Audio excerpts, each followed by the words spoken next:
Welcome to NTD Evening News. Our top story tonight, more details emerge after a gunman shot and killed 4 people in a Manhattan office tower before turning the gun on himself. The NYPD says they found a suicide note. The suspect allegedly drove cross-country from Las Vegas to target NFL headquarters. U.S. and Chinese officials today wrapped up trade talks in Sweden. Arian Pasdar has what President Trump said about extending a tariff pause for China, which is facing a deadline in 2 weeks. Israel releases video saying armed Hamas terrorists are stealing humanitarian aid in the Gaza Strip. Meanwhile, senators on the Hill share their thoughts on the aid situation in Gaza. Jason Perry reports.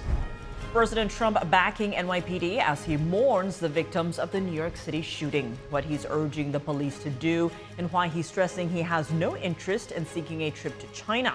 Iris Tao at the White House. The EPA proposes a reversal on climate change regulations it says have cost over $1 trillion. How this impacts consumers and what climate experts are saying.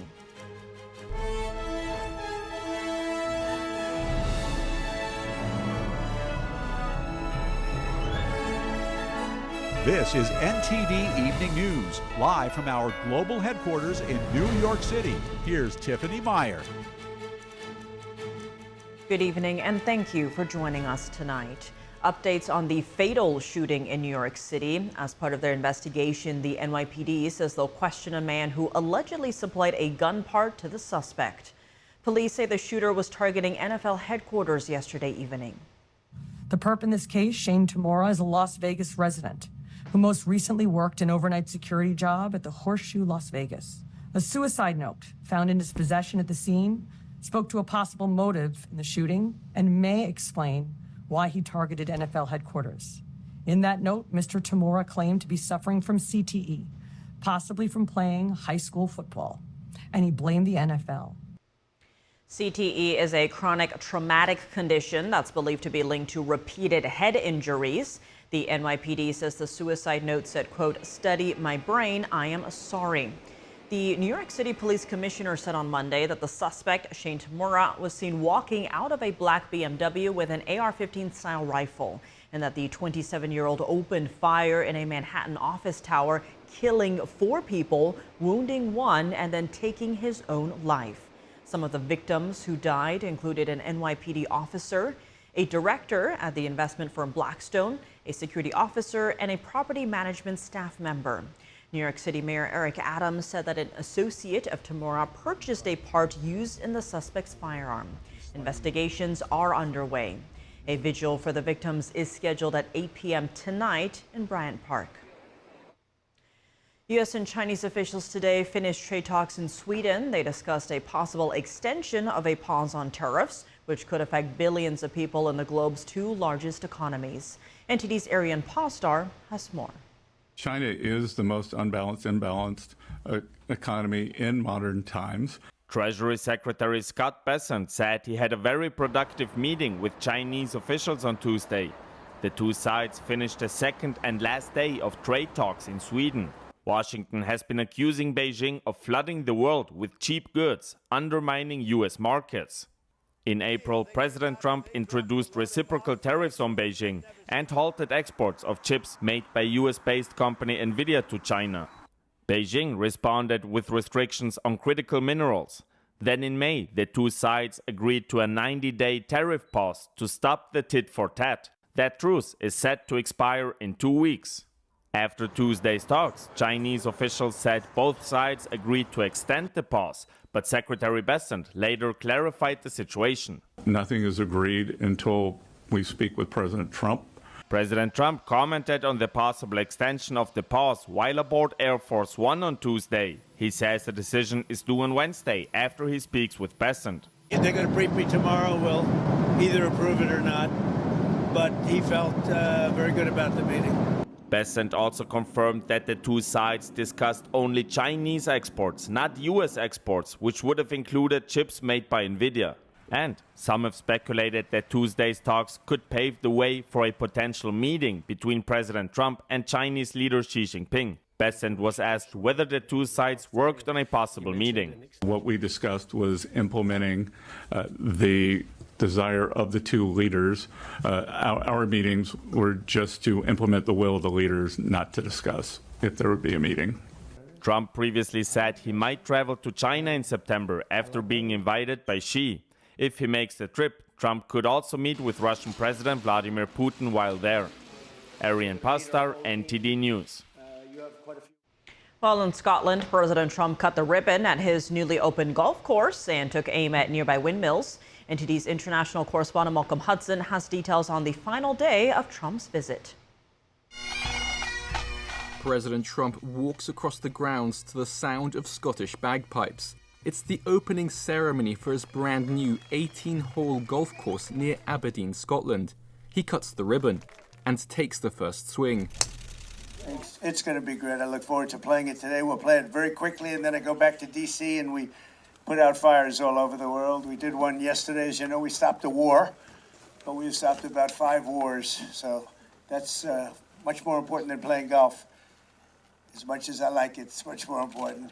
This wraps up his 5-day visit to Scotland. Initially billed as a private visit, the trip quickly morphed into a diplomatic mission, including a trade agreement sealed with the European Union and bilateral meetings with British officials. Trump praised British Prime Minister Keir Starmer for the US-UK trade deal. And it's a very big deal and a great deal for the country, and it's a great deal for everybody. So I just want to thank him and everybody that worked so hard on it. They've been trying to get it done for 12 years. We got it done, so somebody did a good job. In the morning, Trump turned his attention to energy. He said on Truth Social, North Sea oil is a treasure chest for Britain, but said UK taxes are too high to motivate energy companies to drill. Oil and gas companies in the UK face a 78% tax, and British Energy Secretary Ed Miliband decided to ban new drilling in the North Sea, instead prioritising renewable energy. On Monday, Trump took potshots at the windmills off the coast of his Aberdeen golf course. When we go to Aberdeen, you'll see some of the ugliest windmills you've ever seen. They're the height of a 50-story building. And you can take 1,000 times more energy out of a hole in the ground this big. This big. It's called oil and gas. He said windmills require massive government subsidies in order to run. This includes subsidies that pay energy companies when the windmills are not running. Trump said there's a fortune to be made in oil and gas, as well as far cheaper energy for the British people. Malcolm Hudson, NTD News. In the Middle East, reports of starvation in the Gaza Strip continue to make headlines. Israel says they have increased aid deliveries to Gaza, but that some residents aren't receiving any because Hamas is stealing it. NTD's Jason Perry has the story. A video released on Tuesday showed hundreds of residents in the Gaza Strip swarming a truck carrying humanitarian aid. The chaotic scene highlights what appears to be a desperate need for more aid to be delivered to residents in the territory. However, a video released by Israel on the same day showed a much calmer situation around a different truck carrying humanitarian aid. Israeli forces said that armed Hamas terrorists hijacked this truck carrying humanitarian aid as residents stood around and watched. A woman in the Gaza Strip explained that people sell the aid at high prices after it's distributed to residents for free. All the products are expensive, and we know that it is all American aid and was distributed for free. But those here are selling them for high prices. They should have mercy on the children and people's condition. But there is no mercy in this country. Meanwhile, on Tuesday, more trucks carrying humanitarian aid were seen crossing from Egypt into the Gaza Strip for the 3rd day in a row. Israeli forces started pausing military operations in certain parts of the Gaza Strip for 10 hours every day to support aid deliveries. And the Jordanian armed forces continued airdropping aid into the Gaza Strip for a 3rd day in a row and reported airdropping about 15 tons of food and basic supplies so far. Some senators in D.C. shared their thoughts on the humanitarian situation in the Gaza Strip. To me, Israel has the resolution of this problem in their hands. They should be sponsoring and encouraging and supporting a massive humanitarian program in Gaza. They have not done that. There's no country on earth that spends the kind of time, effort, and money to feed their enemy than Israel does. Meanwhile, Israel's foreign ministry shared another photo on X that they said CNN, the New York Times, and other media used to promote the false narrative that Israel is starving children in the Gaza Strip. The post says, quote, unlike his brother standing by his side, Mohammed Zachariah Ayub al-Matuk suffers from cerebral palsy. Israel's foreign ministry also shared another picture with fake news stamped on it and accused global media of using the photo to spread the same narrative. But Israel said, quote, 11-month-old Sila Barbak isn't starving. He suffers from a pre-existing chronic gastrointestinal illness unrelated to the war. Jason Perry, NTD News. British Prime Minister Keir Starmer says the UK will recognize a Palestinian state if Israel doesn't significantly improve the situation in Gaza. NTD's Washington correspondent Jack Bradley has the details. The UK will recognize the state of Palestine. UK Prime Minister Keir Starmer announcing that he'll recognize the state of Palestine by the end of September at the UN General Assembly. That's unless Israel takes steps to improve the humanitarian situation in Gaza and bring about an immediate ceasefire. This comes after French President Emmanuel Macron said he would do the same. Israel condemning the move, saying it would establish a state run by Hamas terrorists. Ending the war while Hamas remains in power in Gaza. That will be a tragedy for both Israelis and Palestinians. Establishing a Palestinian state today is establishing a Hamas state. The U.S. says a ceasefire and Palestinian state rewards Hamas, and it shows that they can get what they want through the murder of innocent civilians like we saw on October 7th, 2023. In any other normal environment where someone was so utterly defeated, they would surrender. In this case, that just does not occur. And part of it is because of perhaps the hope that they receive on how long the suffering lasts, how much that pushes the world to acquiesce to their arguments. Now, if the UK and France recognize Palestine, then the U.S. would be the only permanent member of the UN Security Council not to. And this week, the UN is hosting a conference on a two-state solution in New York City. The State Department calling the conference unproductive and ill-timed. Far from promoting peace, the conference will prolong the war, will embolden Hamas, and reward its obstruction and undermine real-world efforts to achieve real peace. President Trump said over the weekend that the U.S. is working to send more food into Gaza, but such efforts continue to be obstructed by Hamas. But a lot of that food is getting stolen by Hamas. You know, they're stealing the food, they're stealing a lot of things. You ship it in and they steal it. Then they sell it. The negotiations over the Gaza ceasefire and hostage deal broke down last week. Hamas didn't really want to make a deal. I think they want to die. So now we're down to the final hostages, and they know what happens after you get the final hostages. That's when President Trump said that the U.S. and Israel are looking for alternative means to get the hostages home and bring this brutal conflict to an end. They're going to have to fight, and they're going to have to clean it up. Reporting by Jack Bradley, NTD News. President Trump hails the NYPD as he vows to get to the bottom of the deadly Manhattan shooting. Now back in Washington, he's also ramping up pressure on Russia while weighing the next tariff move on China. NTD's White House correspondent Iris Tao has more. Boy, that's a bad one.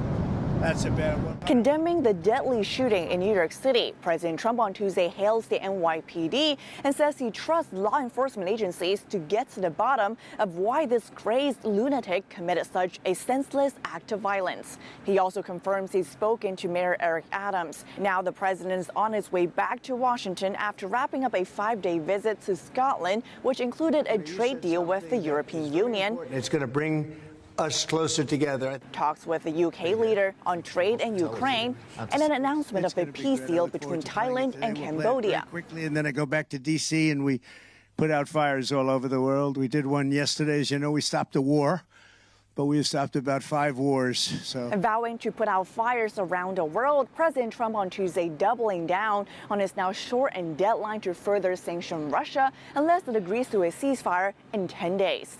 10 days from today, we're going to put on tariffs and the various things that you put on. All this as the clock is still ticking as the U.S. and China could resume triple-digit tariffs on each other in less than 2 weeks. The latest round of trade talks did not yield a deal, but Trump says he will decide whether or not to extend the current tariff truce on Wednesday. And while Trump says he could meet with China's Xi Jinping by the end of the year, he's pushing back on media reports that he's seeking such a meeting. He stresses that he's not seeking anything and that if there were no invitation from China, he would have, quote, no interest in going. Reporting from the White House, Iris Tao, NTD News. The Environmental Protection Agency today announced a proposal to rescind a 2009 finding that linked human-caused climate change to public health risks. The finding is the basis for multiple regulations on greenhouse gas emissions from vehicles, power plants, and other sources. A statement released by the EPA says if the proposal is finalized, it will reinstate consumer choice, making it easier to purchase safe and affordable cars. EPA Administrator Zeldin called the proposed rollback one of the largest deregulatory actions in the history of the United States. According to the EPA statement, the finding has been used to justify over $1 trillion in regulations. Some climate scientists say global temperatures have continued to rise and could potentially reach a threshold that would be nearly impossible to reverse. But the EPA says its proposal cites updated scientific data that challenges certain assumptions on climate change. Coming up, the Department of Agriculture facing a lawsuit from mostly Democratic states, why the department wants to collect data on food stamp recipients, and why the states oppose the move. Taking steps to prevent mid-air collisions in U.S. airspace, Senate Republicans introduced a bill seeking to do just that. The bill seeks to address failures that led to the deadly plane crash over the Potomac River this January. Luis Eduardo Martinez reports from Capitol Hill. And the DEA could soon regulate a synthetic chemical found in some Kratom-related products sold at gas stations and convenience stores. Jason Blair has the latest when we come back.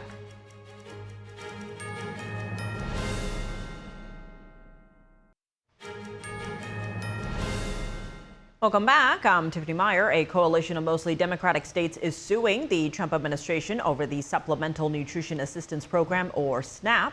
Here's California Attorney General Rob Bonta.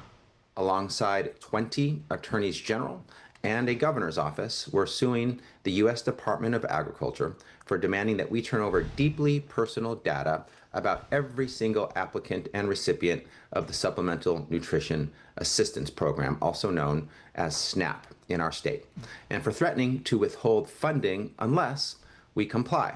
Now the Trump administration is demanding that states turn over personal, sensitive data, names, social security numbers, home addresses, even for people who applied years ago. SNAP is a program that provides billions of dollars in food assistance to tens of millions of low-income families across the country. It is funded by the federal government and administered by each state.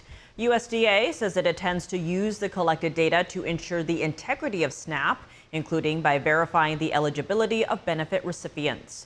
Attorneys general who are filing the lawsuit say the federal government's request could scare people away from such programs. They also claim the Trump administration is trying to target immigrant communities by doing so. The plaintiffs include New York, California, Michigan, and Washington, D.C. Senate Republicans unveiled today the Rotor Act, a bill seeking to address the failures that led to the January 29th tragedy near the Ronald Reagan Washington National Airport. Our Washington correspondent, Luis Eduardo Martinez, has the details. Today marks 6 months to the day since 67 people died in a mid-air collision over the Potomac River near Ronald Reagan National Airport. That's 67 mothers, fathers, as well as 3 highly respected soldiers who dedicated their lives to defending our nation. Senate Republicans unveiled this Tuesday the Rotor Act in response to the mid-air collision between American Airlines Flight 5342 and a U.S. Army Black Hawk helicopter over the Potomac River earlier this year. One of the most important parts of this bill is the requirement that all aircraft, military and civilian, use both ADS-B out and ADS-B in. ADS-B is critical for aviation safety. ADS-B, or Automatic Dependent Surveillance Broadcast Systems, help pilots receive important information like weather and traffic information, as well as transmit an aircraft's position, altitude, and velocity to air traffic controllers. 22 years ago, the NTSB recommended this. By the way, it's just, sometimes people get concerned about cost, and I don't think we should be concerned about cost when it comes to safety. The cost to deploy this technology is not that great.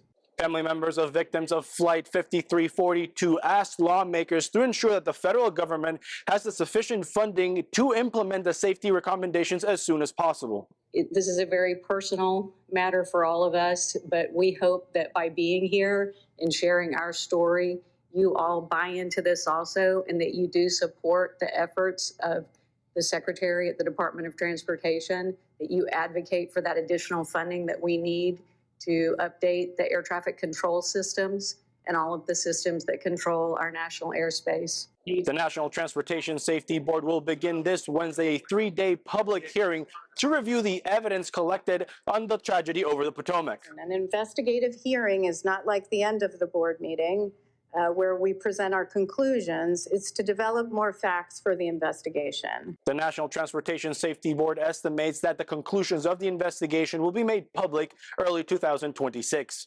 Reporting from Washington, D.C., Luis Eduardo Martinez, NTD News. A chemical found in products commonly sold at gas stations and convenience stores could soon become classified as a controlled substance. The FDA has made a recommendation to the Drug Enforcement Administration to review synthetic 7-OH, which is found in many Kratom-related items. NTD correspondent Jason Blair reports.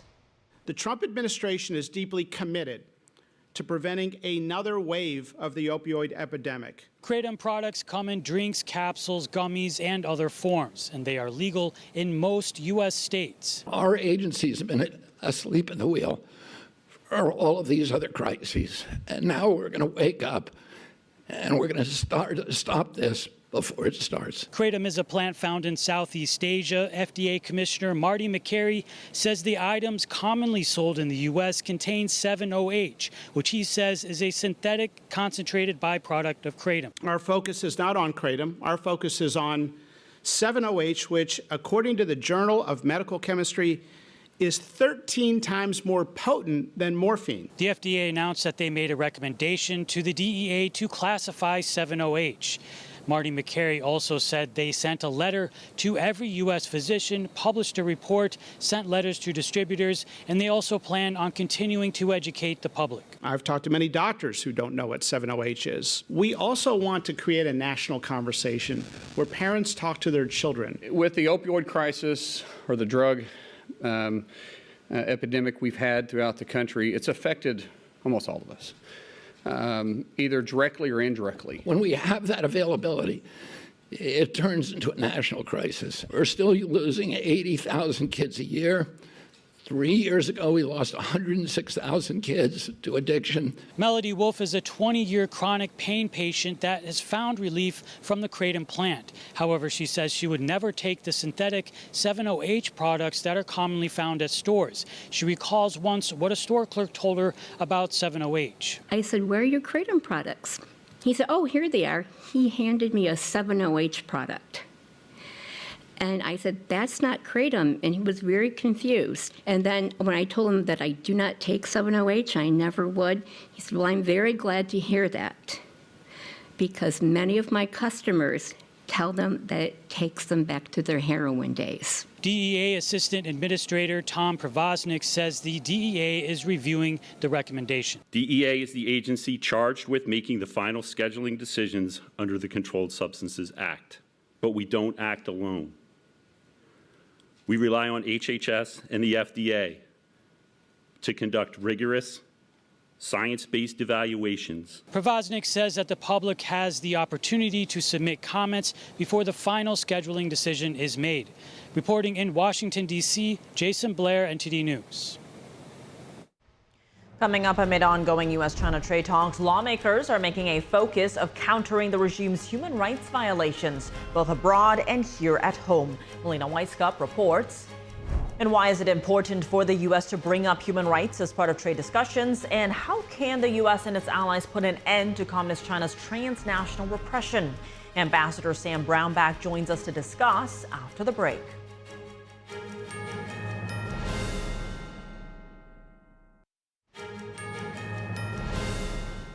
Welcome back. I'm Tiffany Meyer. As trade talks continue between the U.S. and China, lawmakers on Capitol Hill are pushing bills to hold the Chinese Communist Party accountable for its human rights abuses, both inside China and overseas through transnational repression campaigns. NTD's Melina Weiskup has the story.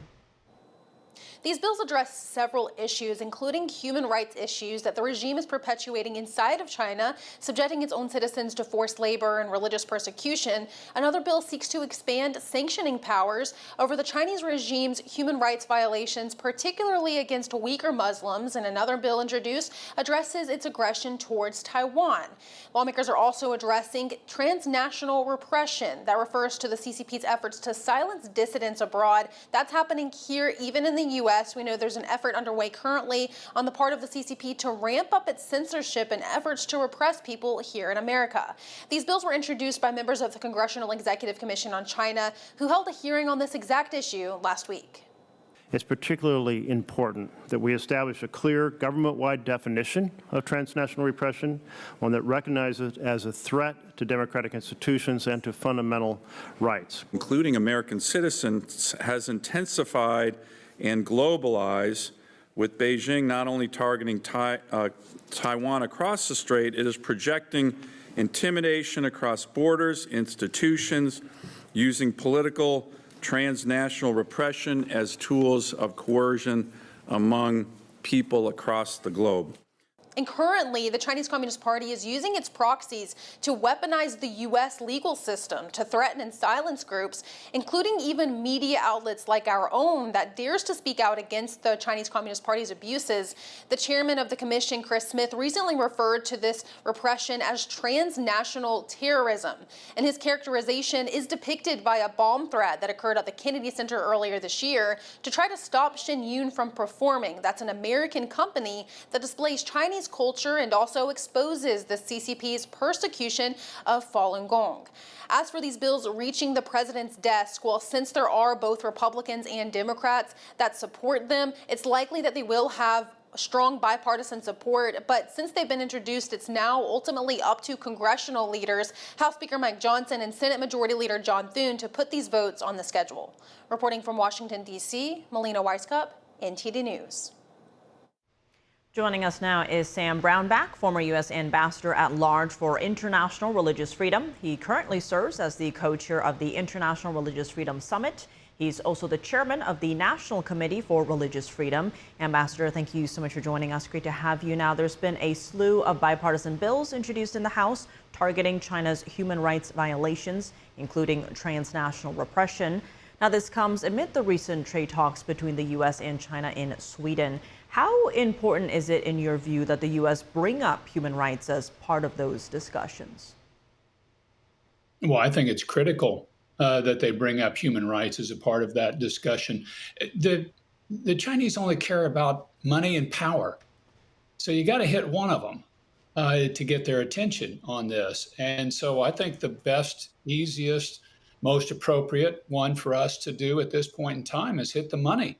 And they are doing these things. They are doing the transnational oppression.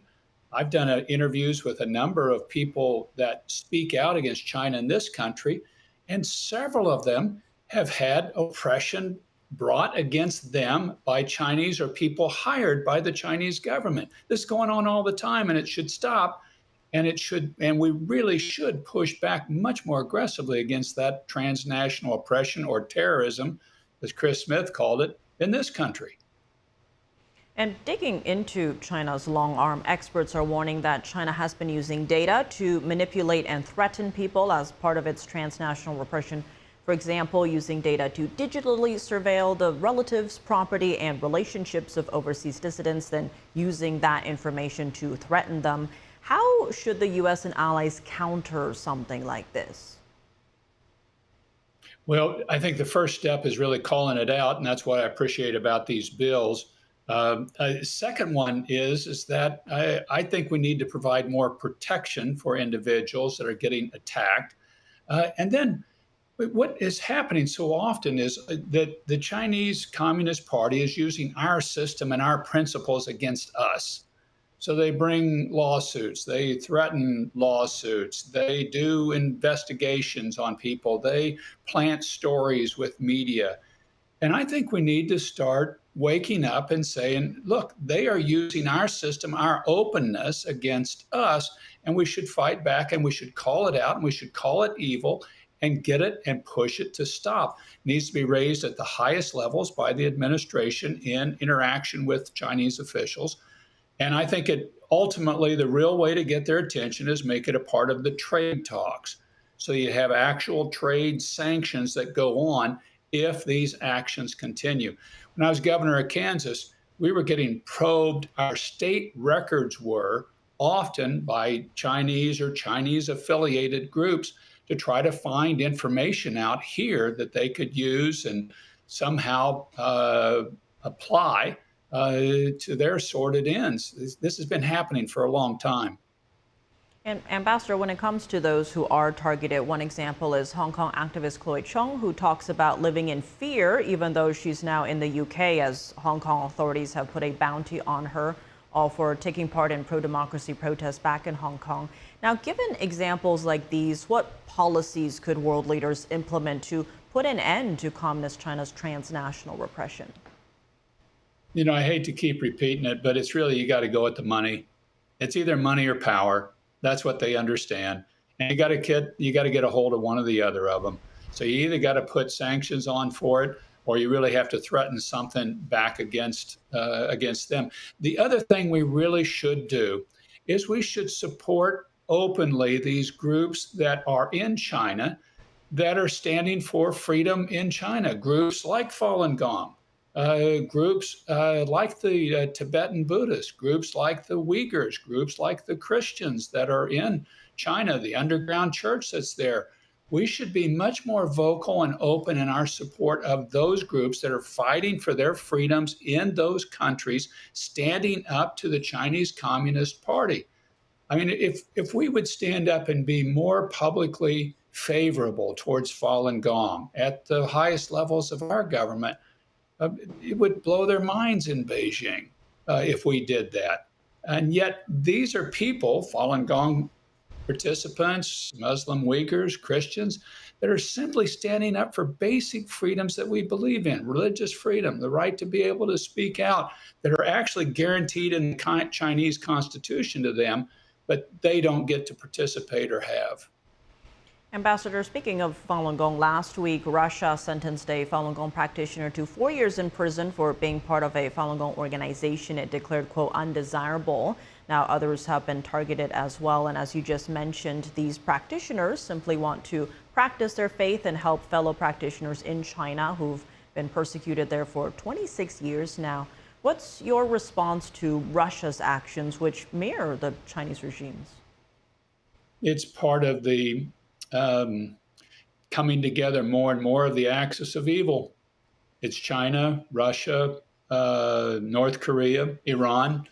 This is an operational axis, and they're helping each other. They're supplying weaponry. They're supplying this sort of human rights abuses. If China doesn't like Falun Gong, we're not going to like Falun Gong. Remember, too, religion, free religion, is one of the things they fear the most, because it's people of faith that will actually stand up, that answer to a higher power than the government. That's one of the things we as a U.S. government can be more supportive of, is people of faith, because they're the ones in the belly of the beast pushing back against this tyranny. Now, the State Department and several lawmakers have condemned Russia for its repression of Falun Gong. What do you make of the U.S. response so far, and what steps do you think the U.S. should take to hold Russia accountable? I think we need to do a lot more, particularly in this area of religious persecution, because they're just continually stepping it up more and more. If you're a member of the Russian Orthodox Church, Moscow Patriarchate, you're fine in Russia. If you're part of anything else, you're going to be oppressed, you're going to be attacked, you're going to be run out, you may be put in jail, you may disappear. That's what is happening to people of other types of faith. And that needs to be pushed back on much more, and it needs to be elevated as an issue more and more. This is something the American people really care deeply about. It's religious freedom. It's what our country was founded upon, and it's a key part of having freedom for people at all. It's that freedom of the soul. It's one that's very precious to us as American public.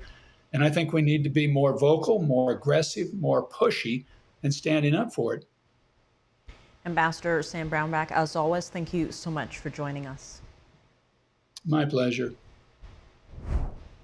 Coming up, a special birthday celebration for the longest-serving member of a local VFW chapter in Washington, D.C. How she says she made it to her 109th birthday after the break.